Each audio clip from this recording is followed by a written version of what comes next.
வீமனை அணைக்க வேண்டும். தம்பி வீமா, சீக்கிரமாக ஓடி வருவாய் தம்பி.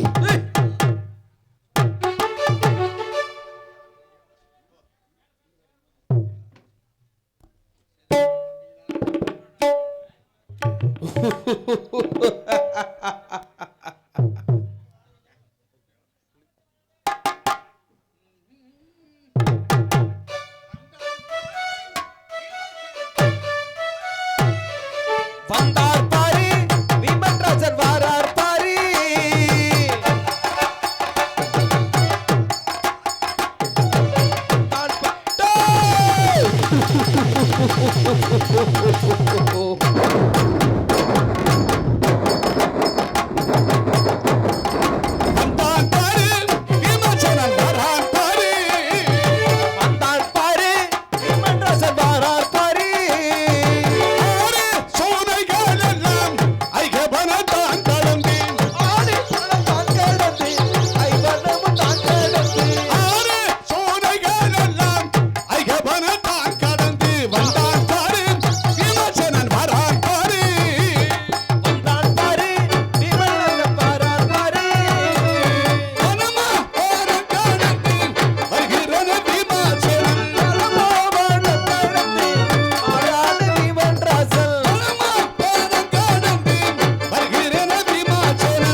மதிப்புக்குரிய தாய்மார்களே, காலையில் காடு சென்று மாலையிலே வீடு திரும்பும் என் தர்ம விகசாய பெருங்குடி மக்களே, தூரி தேசமற்ற பிரித்திரே பந்து மன்னனுக்கு குண்டமா தேவிக்கு பிறந்த பாண்டவர்கள் 5 பேர்கள் துரியோதன சூழ்ச்சியால் நாடு கடத்தப்பட்டு வனத்திலே வனச்சஞ்சாரம் செய்து வருகின்ற பொழுது அனைவருக்கும் மொத்த தர்ம கண்ணன் தம்பி வீமா என்று அழைத்த பெயரை அறிந்தேன். அது சீக்கிரமாகவே இந்த வனத்திற்கக்கூடிய காய்கனியத்தை விடுத்துக் கொண்டு என்னுடைய அண்ணர் வீட்டிற்கும் பரணசாலைக்கு முன்பதாக செல்ல வேண்டும். பெறப்படுகிற இப்பொழுது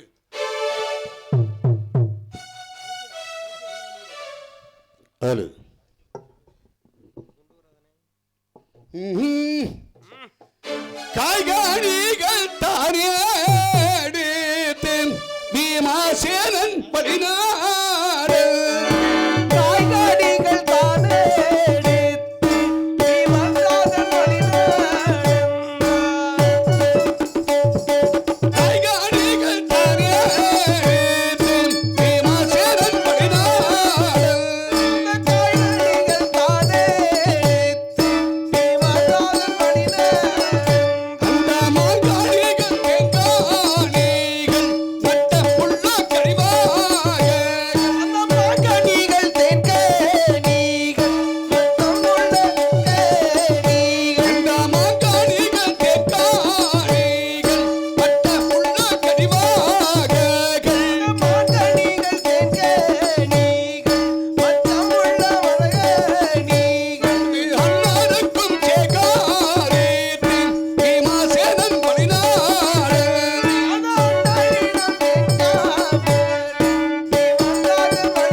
என்னுடைய அண்ணர் வீட்டிற்கு பரிசாலிக்க முன்பதாக வந்திருக்கிறேன். என்னுடைய அண்ணராகப்பட்டவர் என்னை எதற்காக எதிர்பார்த்துக் கொண்டிருக்கிறார் என்பதை அது சீக்கிரமாக தெரிந்து கொள்ள வேண்டும். அண்ணா சரணாச்சா ரேனோ மன்னா அண்ணா சாய்தே முடியே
மலர் மலரை தூவி பணிந்தேன் அண்ணா பணிந்தேன். பீமா அண்ணா நலமுடன் வாழ்வாய் தம்பி. இந்த படத்திலே காய்கறி எல்லாம் பெருத்து சாரிக்கொண்டு வருகின்ற பொழுது தம்பி வீமா என்று அழைத்தவர்களை தறிந்தேன். ஓடி வந்து பார்க்கின்ற பொழுது உங்களை முகத்தை காண்கின்ற பொழுது மலகானா பயிரை போல வாடி வதங்கிக் கொண்டிருக்கின்றீர்களே, ஏன் அண்ணா எதற்காக இப்படி இருந்து கொண்டிருக்கின்றீர்கள்? தம்பி உங்களை எல்லாம் அழைத்த காரணம் இந்த காரணம் ஏனென்றா இப்போது பார்த்தால் மலர்ந்த செந்தாமரை புஷ்பம் போல தங்களுடைய முகமாகப்பட்டது செழிப்பாக இருக்குமே, இந்த நீர்வடி தாமரையாக சோர்ந்த முகத்துடன் இருக்கின்றார்களே, யாதென்ன காரணம் என்று கேட்கிறாயே, என்ன சொல்வீடான், என்ன சொல்வேன் தம்பி? அன்று நாம் அந்த பாவி துரியோதனன் நம்மளை விருந்துக்கு அழைக்கும் போது நீ வேண்டாம் என்று சொன்னாய் அல்லவா? உண்மை. உன் பேச்சை கேட்காமல் தம்பி அண்ணவன் சூது செய்ய மாட்டான், வஞ்சகம் நினைக்க மாட்டான், வாருங்கள் தம்பி செல்வம், நாம் விருந்துக்கு செல்வம் என்று உங்களை எல்லாம் அழைத்து சென்றேனே. உண்மைதான். அங்கு அழைத்து சென்றதினால் விருந்து முடிந்தவுடனே நம் நாட்டிற்கு வந்திருந்தால் நமக்கு இந்த நிலை வந்திருக்காதல்லவா? உங்களுடைய பேச்சு ஆண்கு பேரை பேச்சை கேட்காமல் இந்த பாவி அந்த பாவி துரியோதனன் சொன்னதற்காக அண்ணவனை பேச்சை நம்பி பகடை ஆடியதற்காக நமக்கு வந்த நிலை இன்று என்ன? இதோ இந்த வனத்தில் வாழ்ந்து வருகின்றோமே, என்ன தம்பி செய்வோம்?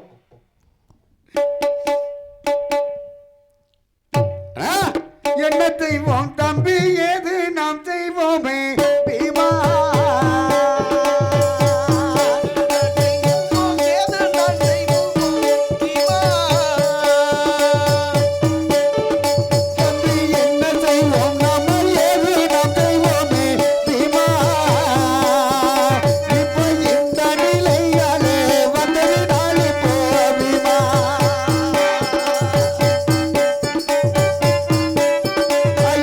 நாடு நகர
பேச்சை கேட்காமல் சென்றதற்காக பகரை ஆடியதற்காக நாடினத்தை இழந்து வனத்திலே வந்து விட்டோமே.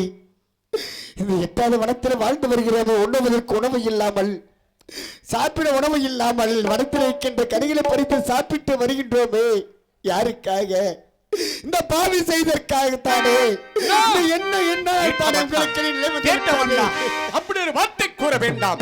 செய்தன தண்ணீர் விட்ட தீவிர வட்டுகளை 1000 சுக்குறால் அடித்து வாய்தரை பிடித்து கொத்தி மணிக்குடலை தாண்டுருவி அது சீக்கிரமாக வருகிறேன் என்று பாரா சபையை தெரிவிக்கின்ற பொழுது, தம்பி பொறுத்திருக்க வேண்டும்டா, பொறுத்திருக்க வேண்டும் என்று பொறுமையை கழித்து வந்த தாங்களா இந்த இடத்திலே அது புலம்பிக் கொண்டிருக்கிறது. அன்று தெரிவித்த வார்த்தை இப்பொழுது கூறுகிறேன். செய்தனை தனியெடுத்து திகழ்த்தனை விட்ட தீர வட்டுகளை 1000 சுக்குறால் அடித்து வாய்தரை பிடித்து கொத்தி அது சீக்கிரமாக வருகிறேன். எனக்கு இப்படி விடு கொடுத்தாக வேண்டும்.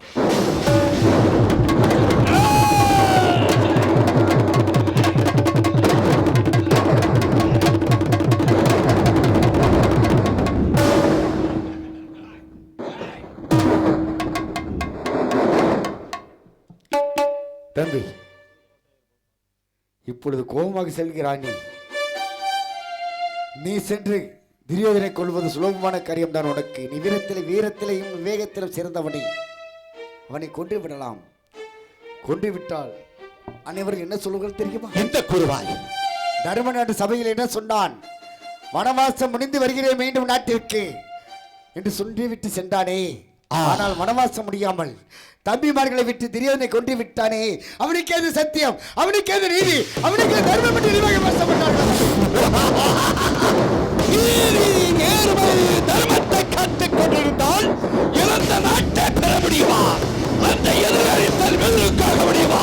மறுத்துக் கொண்டிருக்க மாட்டேன். விட்டு விடுங்கள் என்னை.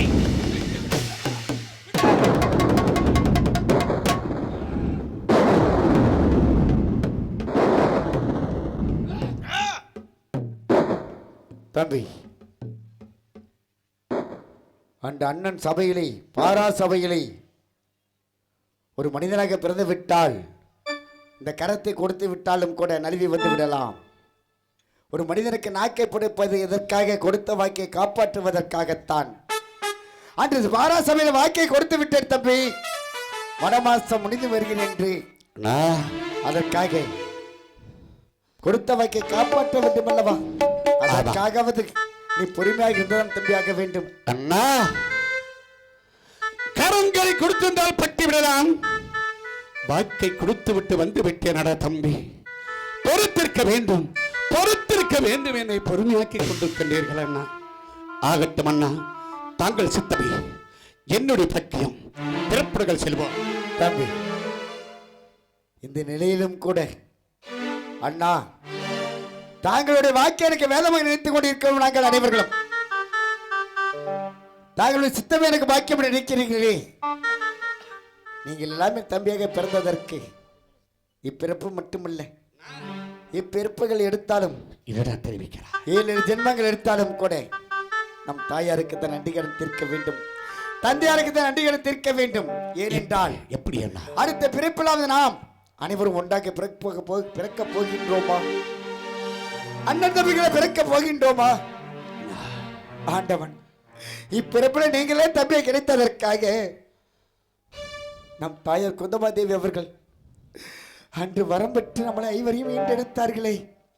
அந்த ஐவரையும் இன்றும் அடுத்த பிறப்பை ஈண்டெடுக்க போகிறார்களா? ஆகவே தாய் மனசு தங்கம், நான் அறிந்த தெய்வம்,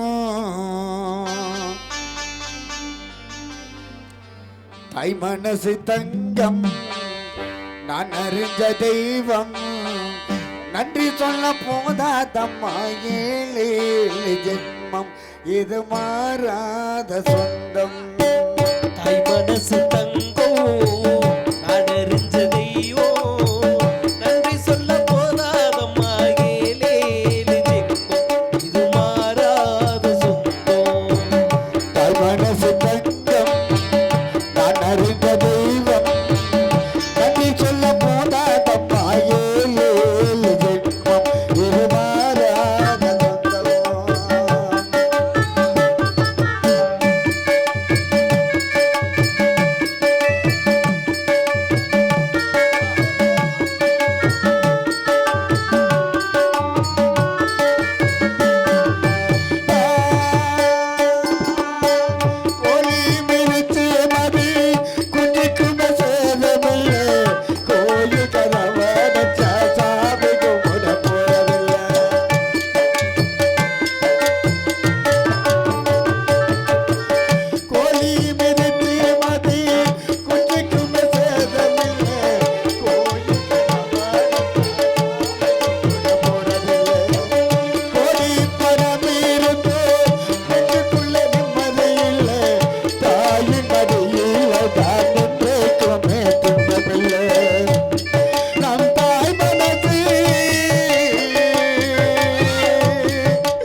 மனசு தங்கம் நான் அறிஞ்ச தெய்வம் நன்றி சொல்ல போதாதம்மா ஏழு ஜென்மம் இது மாறாத சொந்தம்.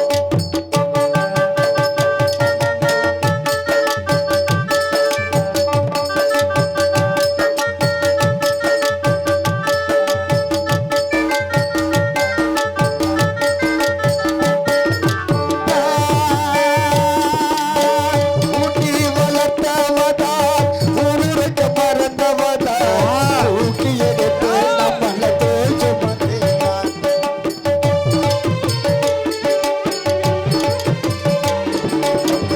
ஊட்டி வளர்த்தவதா ஊருக்கு மறந்தவதா தூக்கி எடுத்து நம்மள தோல் சுமந்தேன். தூளி படிக்க விட்டு தூங்க பாட்டி படித்தவதா போது திரும்ப வட்டா காத்தவரே கொடுத்தவதா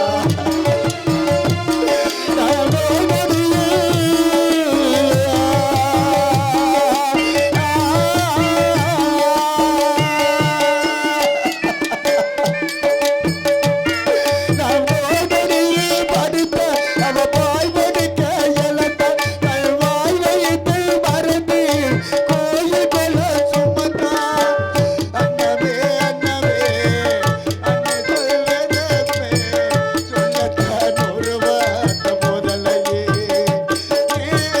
சொந்தனா தாய விட்டு வரலையே தாய் மனசு தங்கம் நான் அறிந்த தெய்வம் நன்றி சொல்ல போனாதம்மா ஏழு ஜென்மம் இது மாறாத சொந்தம். இல ஏழு ஜென்மம் இது மாறாத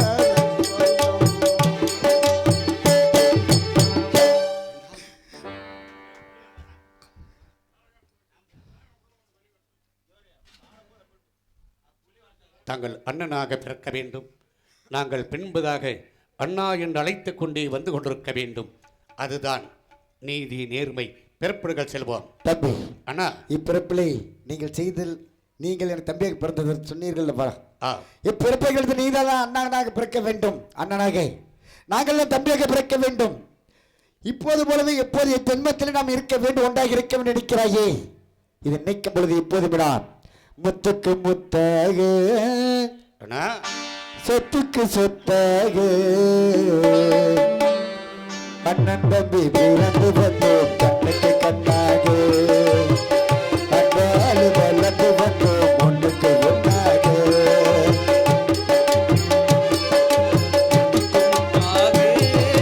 சொத்துக்கு சொத்தாக அண்ணன் தம்பி பிறந்து வந்து ஒன்றாக அப்பாலை இணைந்து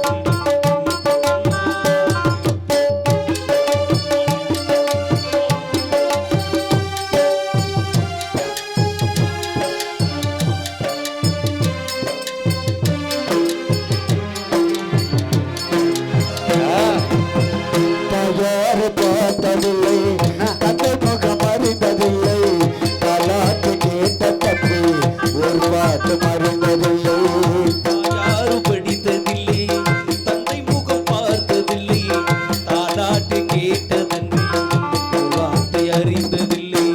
தயார் பார்த்ததில்லை தந்தை முகம் அறிந்ததில்லை கலாட்டு கேட்ட தப்பி ஒரு பாட்டு மறைந்ததில்லை தானாக வளர்ந்து வந்தாள் தங்கமினும் இளைய தப்பி தானாக வளர்ந்து வந்தான் தங்கமென இளைய தம்பி. தானாக வளர்ந்து வந்தாள் தங்கமினும் இளைய தப்பி தள்ளாடும் வயதினிலே வாழுகிறேன் அவனை நம்பி முத்துக்கு முத்தாக சொத்துக்கு சொத்தாக அண்ணன் தம்பி பிறந்து வந்தோம் கண்ணுக்கு கண்ணாக அன்பால் வளர்ந்து வந்தோம் ஒன்றுக்கு ஒன்றாக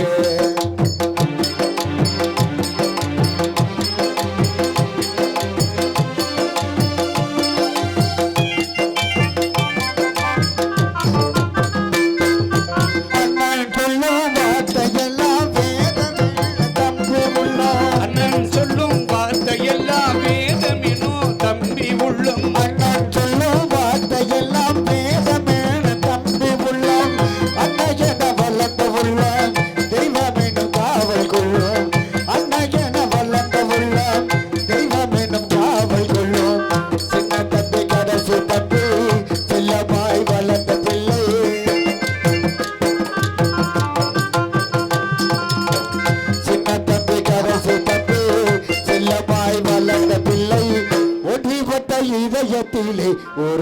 வந்தாலும் சொத்துக்கு சொத்தாக சொத்துக்கு சொத்தாக அண்ணன் தம்பி பிறந்து வந்தோம் கண்ணுக்கு கண்ணாக அன்பாலே வளர்ந்து வந்தோம் ஒண்ணுக்கு ஒண்ணாக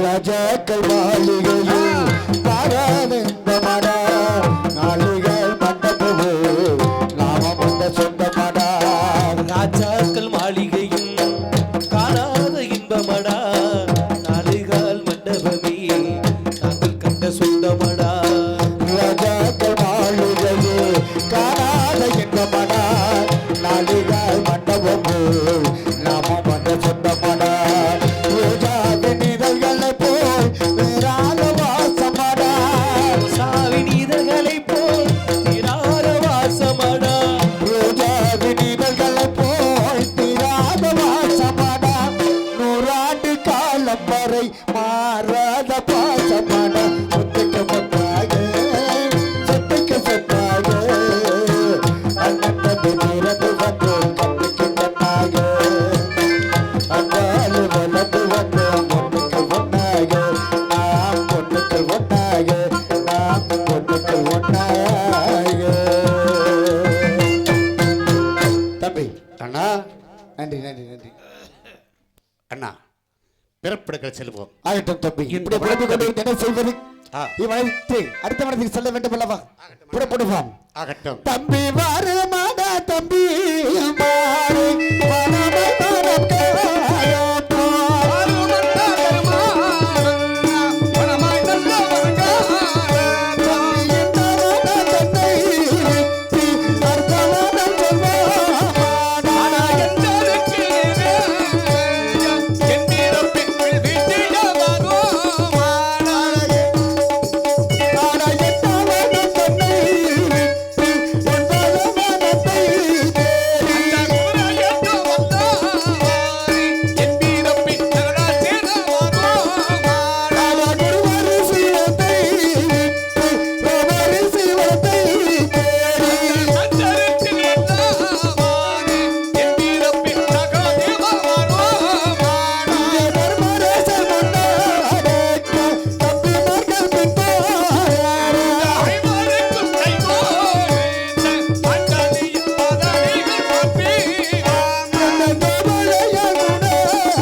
தம்பி இது ஒன்பதாம் ரோமரசம் வந்திருக்கோம் அல்லவா அப்படியா? மனத்திலே ஒரு முனிவர் தவம் செய்து கொண்டிருக்கிறல்லவா உண்மை அவரிடம் சென்று வனவாசம் முடிந்து மீண்டும் நாட்டுக்கு சென்றால் நமக்கு சேரடி பாகம் தெரியாது தருவானா அல்லது தரமாட்டானா என்பதற்காக அவர் பயம் கேட்போம் தம்பி ஆகட்டும் அண்ணா பாருங்கள் பிறப்பிடங்கள் செல்வோம்